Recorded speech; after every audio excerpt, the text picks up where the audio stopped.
Hello, everybody. I hope you are all doing well and are having a good night. I apologize that I couldn't be in class tonight. Something came up. So I thought I would give my presentation about my library visit via this alternate format. So I hope you enjoy the video and have a great rest of the night. Thank you. Hello, everybody. For my academic library visit assignment, I went to Saman's Library, which is the library at the University of North Carolina School of the Arts. While I was there, I was fortunate enough to receive a tour of the library from Vicki Weevil, and she is the director of library services. So, to give a little bit of background about the School of the Arts, it is an arts conservatory in Winston-Salem, and it was actually America's first public arts conservatory. There are five different conservatories that constitute the school as a whole, and they are the School of Dance, the School of Drama, the School of Filmmaking, the School of Design and Production, and the School of Music. So currently, UNCSA serves students at the high school level, undergraduate level, and the master's level, and the school allows students to explore varying artistic mediums.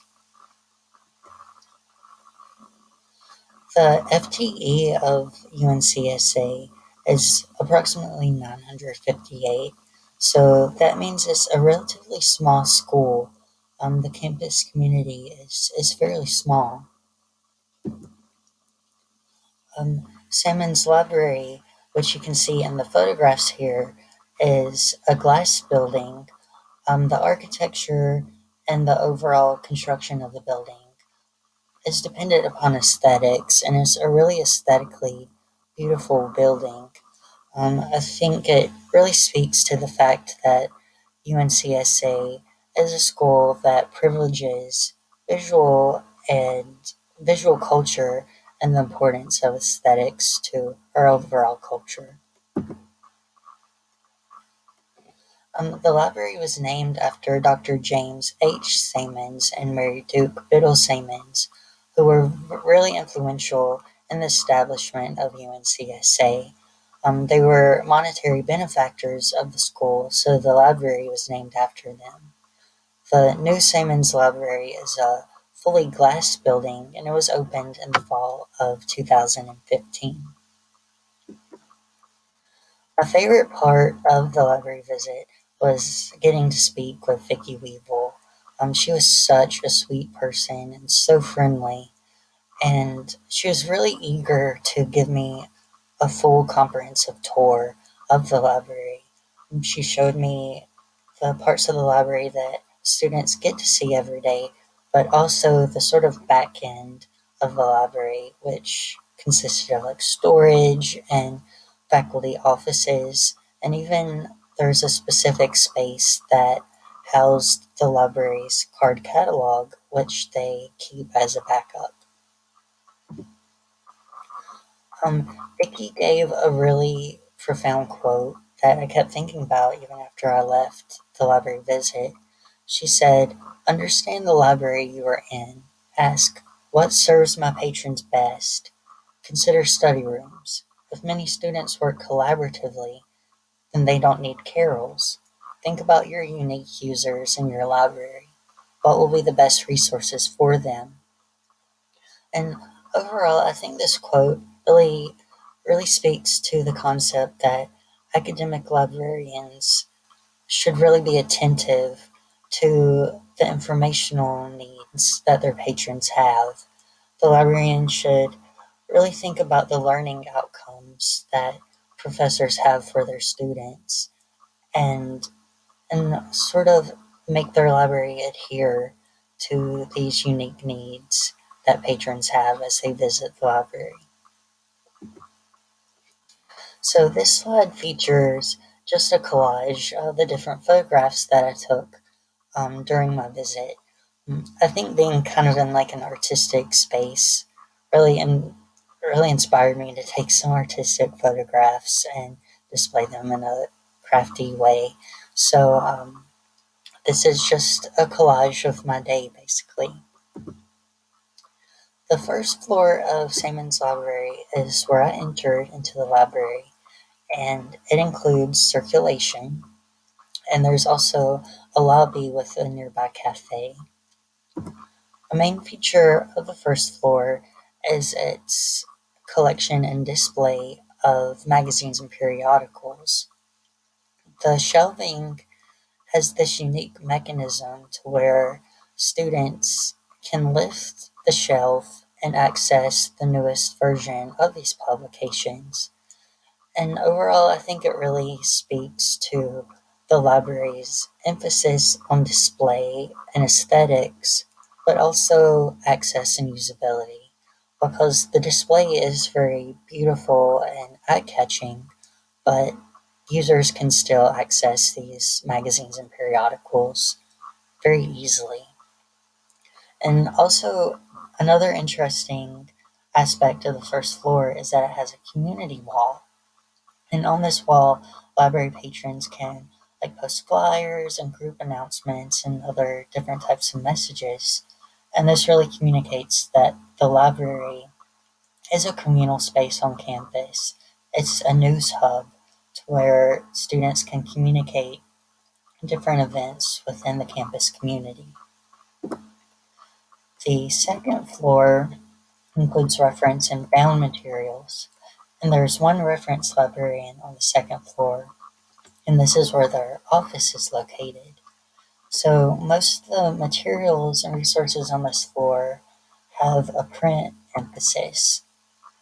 The images within these print resources are really valuable to costume designers and graphic arts students and those researching art history. Vicky spoke to me about how a lot of the periodicals and print materials are really valuable for costume designers, especially the very, very old resources, because these resources help costume designers design historically accurate costume and dress. The third floor of Simon's Library features open stacks for scanning, and there's a major emphasis on plays and theater within the resources on this floor.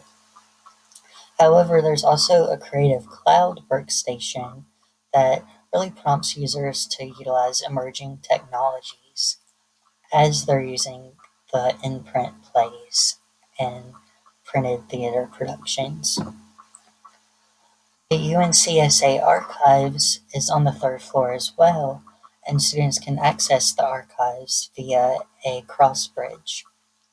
So the reading room of this archives features 11,000 photos, copies of music performances, and student news.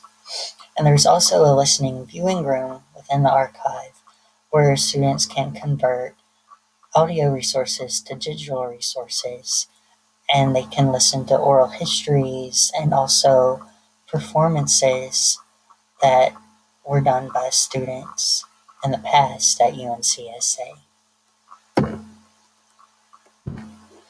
The fourth floor really focuses on film, music, and media. The collection features really a large array of musical scores, and the arrangement of these scores is actually unique to Simon's Library. The librarians there are still testing it and questioning it in terms of usability, but basically the materials are arranged by solo piece, duet piece, quintet piece, etc., and then ordered alphabetically. The shelving of the folders that sort of safeguard these musical scores is similar to the way that resources are filed in medical libraries. So I think it's interesting that the arrangement of these scores is actually influenced by the medical world. There are also group listening rooms on the fourth floor, and students can come in working on group projects and listen and watch film. They can listen to LPs and various other audio music collections. But ultimately, I'd like to point out that Simon's Library is very specialized in its collection development. It possesses between 50,000 to 60,000 sheet music scores, which is really very extensive. There's also a large art book collection that helps students who are studying design and other forms of visual art.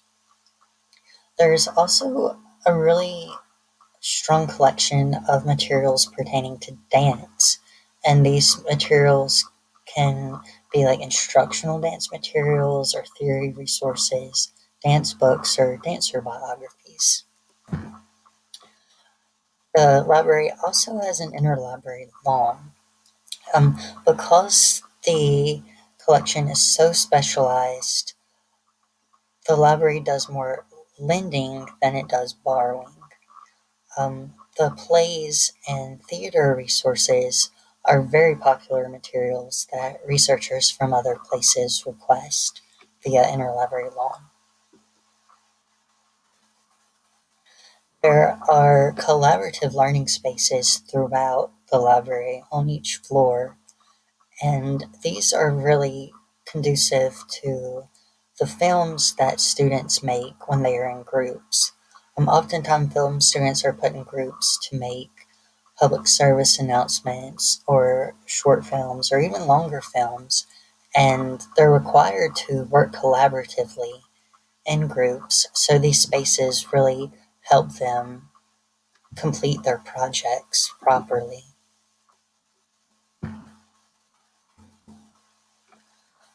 Um, an issue sort of unique to Simon's Library is deals with its budgeting, particularly collecting sheet music for all instruments and all instrumentalists puts a large strain on the library's budget.